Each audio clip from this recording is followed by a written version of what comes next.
Hello everyone, Cheek here with another Transformers review, and today I'll be reviewing the Transformers Studio Series Transformers Devastation Deluxe Class Optimus Prime. And boy oh boy, was I excited to see this in the store. I wasn't originally planning on getting this Optimus Prime, but of course, when you happen to go to the store and you see something that you don't see every day and you haven't seen in a long time, like something new, I was like, what the heck, I'll go ahead and get one because, well, there's the only one there, and it actually looks somewhat cool in person, and boy, am I glad I decided to do that.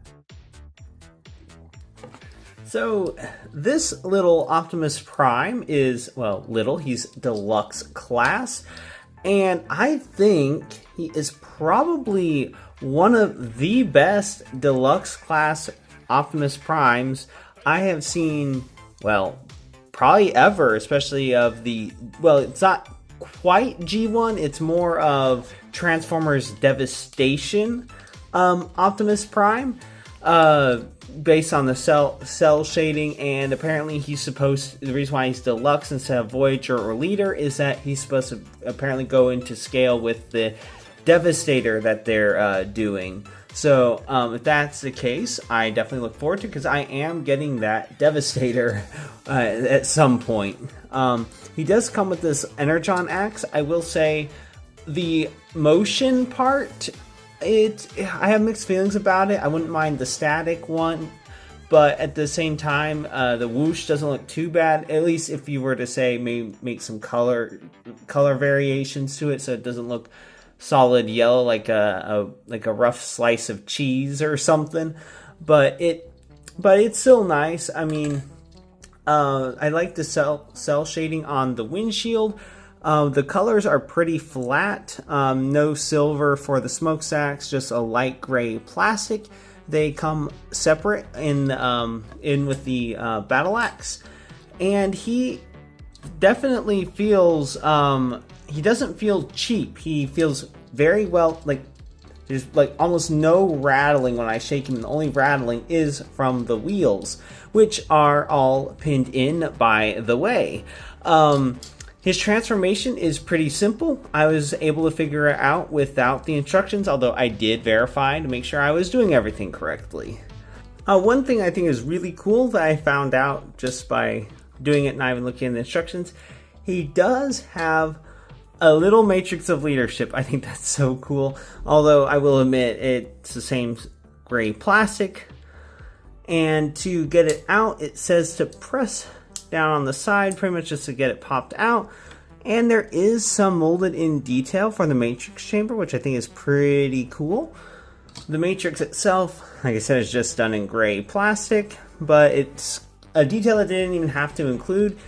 Honestly, with the deluxe Optimus, they don't even have to worry about even making an opening chest, so that they decided to do that is pretty cool. The head, I think it might be more, I don't know if that's the Transformers Devastation model for the face, but it is a bit different. It's not quite G1 cartoon, but it still looks pretty cool. And the ABBA emblem is a little bit thicker than on the cartoon, but I honestly like that more than the very thin line version from the cartoon and movies, or movie. I will say the one thing I really don't like about the robot mode is the back, because of the tires that store there. And then another thing that I didn't really notice until I was turning him back into robot mode is that you can see the sides of the wheels on the front of the legs, but they just peek out a little bit, so it's not super noticeable. The head, for articulation, the head is, I think, on a ball joint, just a very tiny one, very low clearance. His head just wobbles, and that's about it. But you can get a full 360. Arms can go out that far. You can do a full 360. Bicep rotation. About 90-degree bend at the elbow on a pin joint. Like almost everything on this guy is pinned. I don't think the hands are, but they feel really stiff. They haven't popped out. Obviously, there's no rotation on the wrist, just flipping in for transformation. He does have hip rotation. I mean, I guess technically you, yeah, I can't really get a full 360, but you can get a decent amount of rotation at the waist. He can kick that forward that far, back about that far. He unfortunately does not have thigh rotation. He does have knee rotation, has about 9-degree bend at the knee, and he does have quite a bit of ankle tiltage. I will admit that is a little bit loose, but not terribly so. And as far as gaps, I guess the biggest gaps are in the thighs, so I'm sure there's going to be some third party that fills in those gaps. But also, I do believe that this one is more marketed towards younger fans. But even so, from most poses, you're not really going to notice those gaps. So if it's a way that they can make the figures a little more affordable, I don't mind those gaps as much. But I would say that this is definitely a good starter for a young Transformers fan. I'd say probably around 9, 10, 11, probably maybe a little younger if they're well, more mechanically inclined or whatever. I'm not the best person to judge on ages for Transformers, but I'd say at least probably 7, 8 years old. But I think this would be a good start for a Transformers fan, for something that isn't too complicated and that actually feels relatively sturdy. I mean, toys are made for Transformers currently. I would recommend the old Play School GoBots from like 2000 era for like really little kids, because those things are built like to last. But anyway, I digress. Yeah, I think he's pretty cool. So let's get him into his truck mode.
Okay, so his truck mode is pretty cool, although the tricky part is getting his arms to get lined up perfectly with the grill. The grill has a tendency to want to push in as you're trying to get these in, as well as these flipping back up a little bit.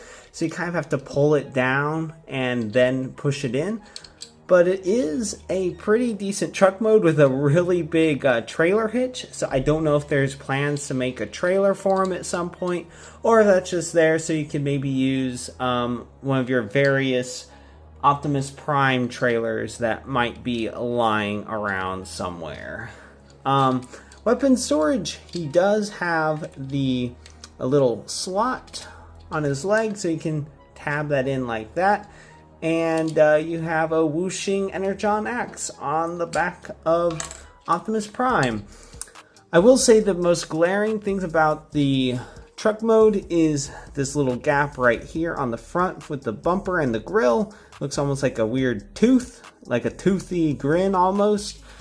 And then this is like right B and then LB, so that is a little annoying. And then also the tanks on the side, they're not the greatest, but like I said, this is a more basic, simplified Optimus Prime, but still pretty good.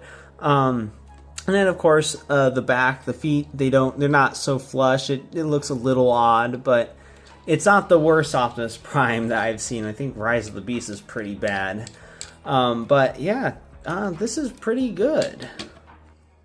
So that's about it for Transformers Studio Series Transformers Devastation Deluxe Class Optimus Prime. I highly recommend this figure, especially if you have a youngin' that you're wanting to introduce to the franchise. And if you like this review and you'd like to see more, please click that like and subscribe button to see more. Until next time, have a good one, everyone.